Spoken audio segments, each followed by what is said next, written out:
Hello, hi, it is me, it is I. Small town Didi, your honey on these very internet and akastraha and back hello yella. Oh, hey, yo, Alia Talifa. I'm not y'all. You guys aren't playing those games, but you know what I'm saying. Like, Basari Basada, who were, so happy to see Mary Jane in the presence of Leroy, talking about how, he'll always go back to, he will, nya. You all want that for that lady. Because I saw that. Like, that's how much you dislike Mihlali. You want that for Mary Jane, who looked irritated to me, by the way, in that clip.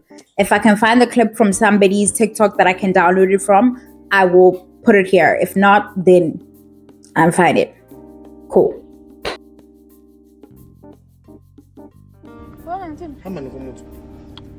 Thank you. Okay, Baba Gazintle, Utini? Are you facing that? Do you think you're smart, man? Oh, sorry. Wait. No, it is now. Why are you going to the hospital? I'm catching Kanye's. Utini, every time that happens. Who number you want? I'm sorry. How do I do it? Like, please, how do I turn it around? How do I turn it around? Please, how do I turn it around? Wait, man, let's be serious about this. My man. How do I turn it around? But when I would argue, it's happy with them. It's happy with them. It's enough.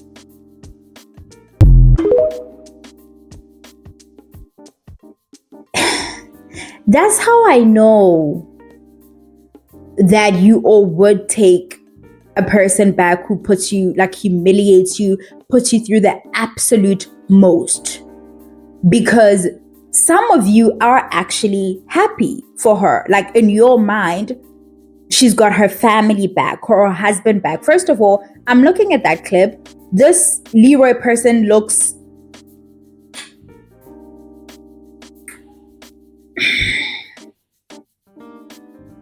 I don't know what word to use, because people sue people now.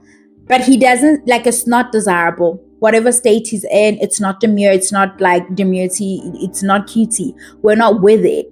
And that like little raggedy kind of thing is what you guys want this Mary Jane person to be stuck with. Because you hate Mihlali so much, and Mihlali must learn a lesson. We're back here.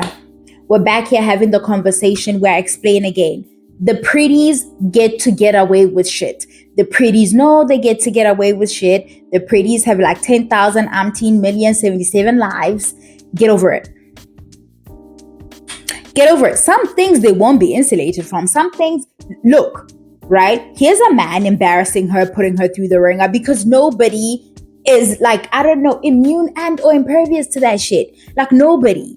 Right? So here she is getting put through this, but the bag still seems all right for the most part. She's going to get gigs for the most part. She's built enough of a brand and a following where, yes, we can talk about she's done this to her brand, she's tarnished her brand, she's done this. Like, Bonang deadass took her so-called bestie's man, and she's still Bonang right now.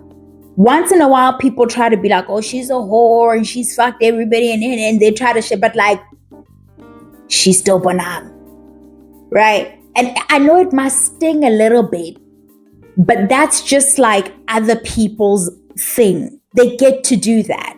They get to have a successful rebrand, or have us have little amnesias, have us downplay the seriousness of the things that they've done. And it is what it is. We keep on moving. There's nothing to say. Like, I've had nothing like meaningful to come and contribute on that particular video, because I was like, what am I going to say here? Mary Jane looks annoyed. This man is in the video saying, oh, wish your child happy birthday, or wish whomever happy birthday. She's like, but I already did. But he's so desperate. That's my lens of this video, guys. That's my analysis of it. He's so desperate to have us, and us is Mihlali, by the way. It's not really us, because he wants her attention, because he seems to be an attention whore himself. That's why he left his wife for this like younger and more famous woman, so that he can be in the limelight. Because it's not that she's a prettier girl. Mary Jane is a pretty girl. Mary Jane has a tiny waist. Mary Jane has a nice, they're all ticking the same type of boxes. The box she's ticking, same as Simon Gobadia over there, Portia and Mihlali tick the famous box, right? Which will then feed that other thing that like Mary Jane doesn't have. Mary Jane can't make this person well known, right? She just simply does not have the notoriety to do that for him. Which then there's an extra box that Mihlali, same as Portia. Fallon is a beautiful girl, right? Ticks all the boxes on his arm, whatever, but like now we can't know who he is, right? Now we can't be talking about him. I feel like we like to talk a lot about how, oh, this girl is an attention seeker, this person is fame hungry, they're an attention whore, this, that, and the other. But when it's a man, I don't know if we just have a hard time using the correct words. These men love the camera. They love attention. They want to be talked about. They're as hungry for the camera as the girls you see on Bad Girls Club. They're as hungry as the girls on like Love and Hip Hop, Atlanta or whatever. Your lens of them is just that it's men. It's unbecoming to be that thirsty for a man. So you try to rebrand it. Literally, she looks like she does not want to be on camera. Everybody around there looks very irritated with them. In fact, they look like they're being like filmed with really not their consent, because they understand what kind of like person they're dealing with. This is the, see, I'm with my wife, but is she with you? At the fucking parking lot. Like if it was that cozy, they would have taken a cute little clip up in the pool. And I'm not saying they're not bad, cool, or they're not whatever, but she didn't seem keen on being seen with him. To me, or at least at this particular moment, maybe down the road she will, but in this particular moment, she seemed annoyed because it seems like she knows what she's dealing with. She's dealing with I want a trend, right? Me and that girl have this toxic back and forth thing that we do. And I know this particular video will get her riled up, and it's part of our little exchange. There's nothing more disgusting than dealing with people who are addicted to toxicity and they want an audience for that toxicity. That bitch I cut off, I told you guys. That friend of mine that I had to cut off, she was another one. Needed an audience for the toxicity, right? Wants to come and like tell of the story. And he did, and then you must listen. I'll send you to Buroko, wake you at some weird hour to tell you the story of a person she's gonna be back with tomorrow. And yes, there's an element of abuse, is very complex, all of that stuff, I get it, right? But like, we're dealing with a person who in nature loves attention. And you know this person in nature likes attention. So they don't care how they're getting it, as long as they get it. Mary Jane looked fucking irritated with that man. I don't know what anybody else was seeing. Okay? But we move. We need to talk about the trend. How do you guys feel about putting your ex on blast? Because I've got like, I'm like, people deserve to tell their stories, you know? It's cathartic for other people, you know? It's how they begin to heal and find closure, because for a while they were doing, that's what's going on. It's the narrative building thing that women do.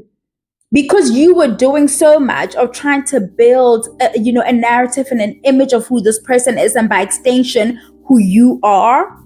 Because a lot of the times while we big up our men and talk about how they did this and they did that and they whatever, it's mostly about how we want people to see us. Like, I want you guys to see me as a woman who is well kept, who is deserving of this. So I'm going to prop this person up and make like it's just that I'm trying to make them look good, but I'm also trying to save face for myself, right? You and I know we've done that, right? We know this. But we have Kilebo putting Latoya on blast all week. Baby, I died. I haven't watched the full thing. Like, I watched all the clips and stuff. And who is that Gozi? It's a bit sad because there's all of this like things of abuse in there. Then with Mihlali now, why now when you break up with your men, they become gay? When did the gay enter them?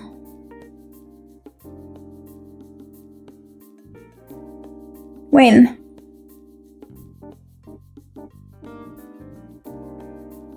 And that's why I say, it's like, were you okay with it all the while? Because a lot of us are okay. We just don't really say it. Like, a lot of us are with men whom we feel like, oh, you, in a world where you feel you're allowed to be, you could actually just like be your fluid self. But you now exist in this world where you're told to be one thing, blah, blah, blah, blah, blah.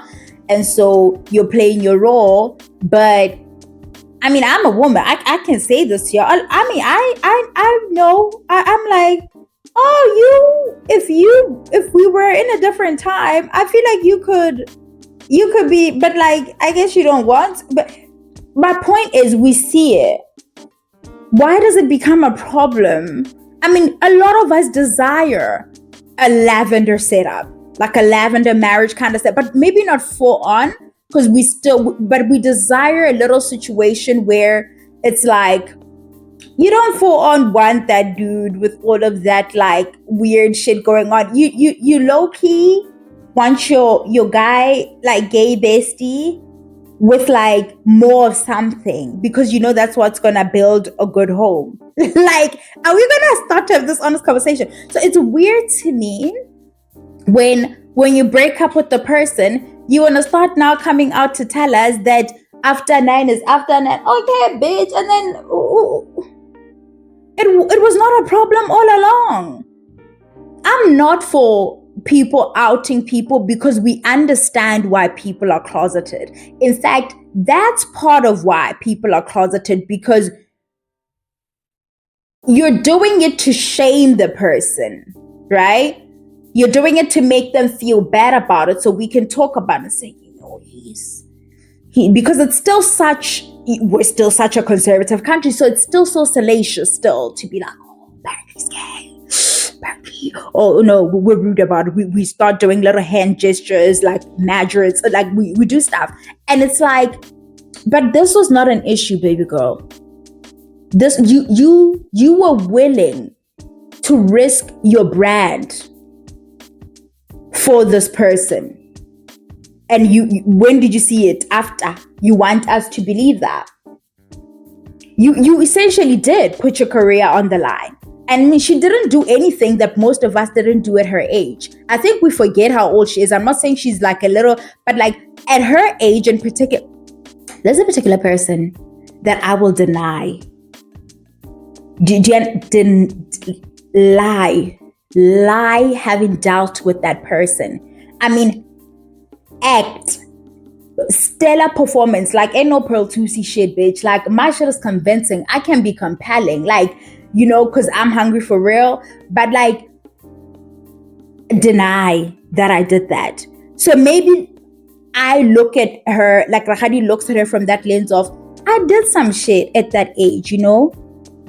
I did some stuff and you know, I whirlwind and a man had me and I was like, so I'm like, well, nobody was watching. So now I can get peek. I can be like, no,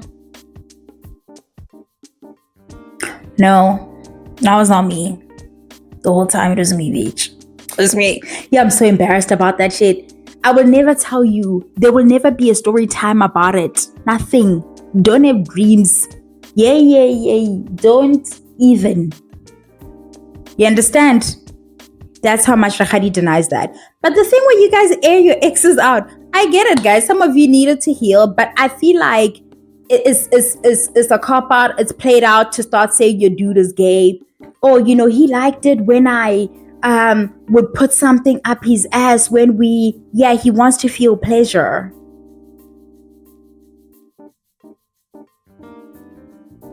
And you did it. It was your thing. That's how you would bribe him. It turned you on even. If you knew you really wanted that bag, you knew what you had to do. You like it. You've been trying to get the next dude to let you do it. So, it's a problem now. You want to and this is what, and then it repeats itself. It's so vicious because I know of a few guys here who were shamed about liking to have things put up their bums and stuff, and therefore that means that they're gay, or things of that nature. And really, like, the male existence and the black male existence, especially the sexual, it's such a sad, pathetic experience that your way of experiencing pleasure is one way and one way only. And lots of you are barely good at that. We're going through a lot. We need a support group, bitch. But like, we're going through a lot. And also, on top of all of that stuff,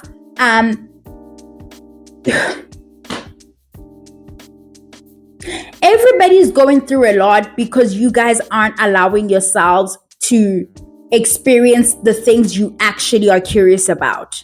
And when we do all of this shaming of people, when we break up with them, shaming them of things they find pleasurable, shaming them for whom they are attracted to, what they like to do in bed and all of that stuff, it further perpetuates this thing that is not like productive or helping any of us.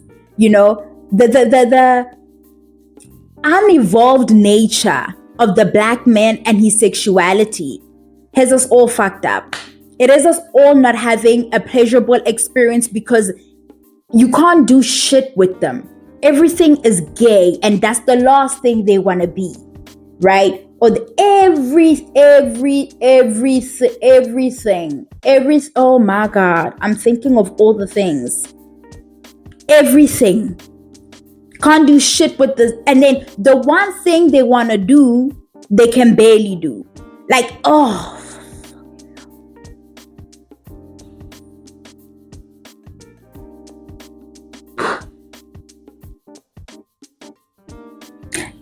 That is why Elikidana Mobadeni over a nigga, I'm like, I don't know why. Because I know it's not that deep. Literally.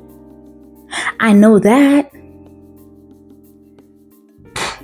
That's all I have to say, guys. I don't really have much to say on, like, there's nothing very interesting about Mihlali trying to shame this man. And yes, in her defense, the person said that she's on substances. But just say he's on substances back. This is not helpful. I understand it's the middle of a fight. You're not considering, and no, it's not your job. And this one thing doesn't make her responsible for this huge problem that we have. I'm just saying, when we have situations where people, or men in particular, aren't able to live their full, experience life the way they're, and they're hiding and they're sneaking around and they're doing this and they're doing that, and we go, but why can't they just be free? Like, be yourself. Why can't we? And no, we're not responsible for all of it, but we're part of it. We're doing nothing to help the situation by doing shit like this.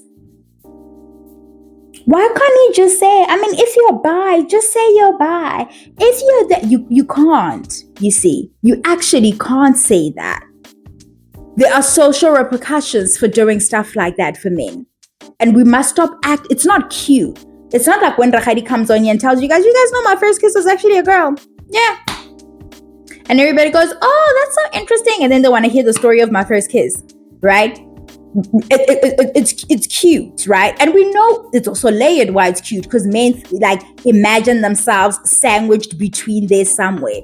Always a motherfucker with like barely enough pipe trying to make like he can be sandwiched. I mean, the nerve. It's like you can barely handle one. Guys, I don't know what else to say. Women are complaining. I've had to sit through things, hear stories. I've had my own experiences where I'm like, I know bitch is obsessed with this guy. And I bitch, right? And the pipe is a pipe.